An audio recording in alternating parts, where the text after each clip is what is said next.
Uživajte u rubrici Ručak za sutra s Podravkom.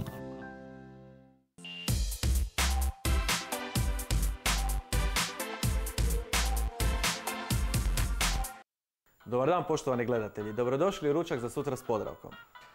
Danas vas vodim u Grčku i pripremat ću grčke souvlaki ražnjiće s orzo salatom. Za ražnjiće traću meso, u ovom slučaju imam teletinu koju za početak mora narezati na kockice, s to meso će kasnije ići povrće. Opet ako su kocke premale, meso će se osušiti i neće biti dovoljno sočno.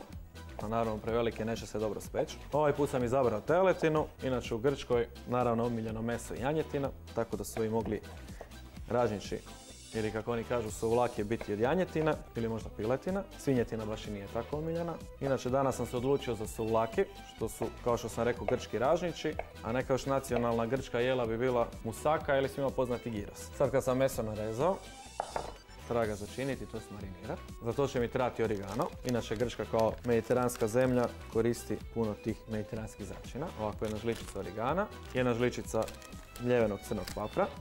Možda ne puna kao origana, ipak da ne bude prepaprena. Dodat ću maslinovo ulje. Inače Grci su, kao što znamo, jedni od najvećih proizvođača maslinovog ulja. Bijelo vino. I za kraj, da bi ovo jelo bilo odlično, jedna žlica vegete.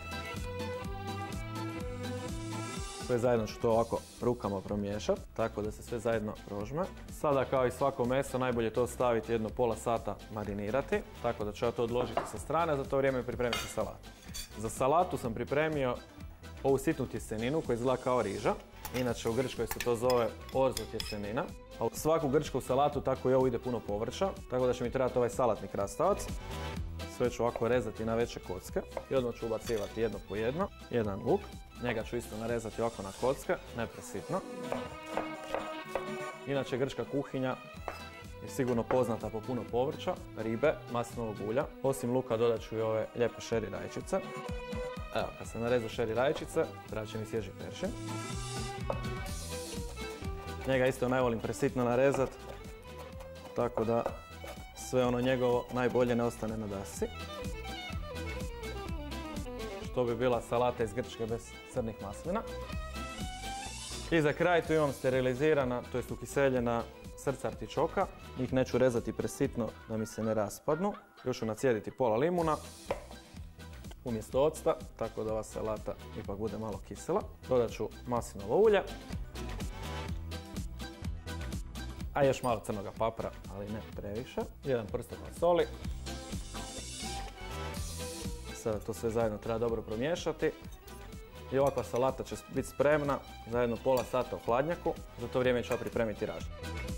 Za njih ću koristiti crvenu papriku. Znači papriku treba narezati otprilike iste veličine kao što je meso, tako da se sve zajedno lijepo speče. Paprika je spremna i sad ću to lijepo sve zajedno spojiti. Kako je meni jedan profesor učio, da se ne obodemo ovako u prst, što obično ljudi znaju napraviti. Kad stavljate ražnjić trebate ga ovako malo zavrtiti. Onda puno lakše prođe. Znači komad mesa, komad povrća. I tako dok ne potrošim sve namirnice. Sve ražnjiće sam napravio. Sad treba zagrijati tavu.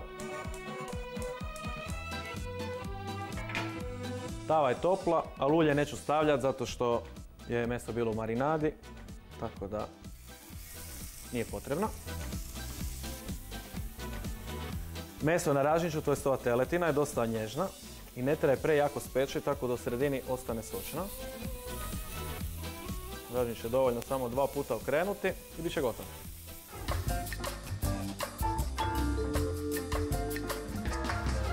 Sve gotovo, tako da je spremno za posluživanje.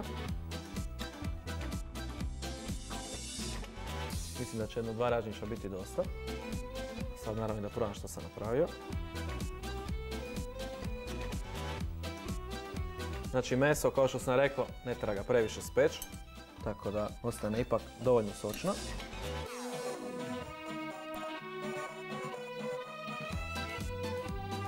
Odlično, probajte ovo i kod kuće i želim vam dobar tek do sljedećeg puta. Za souvlaki ražnjiće s grčkom orzo salatom potrebne su sljedeće namirnice.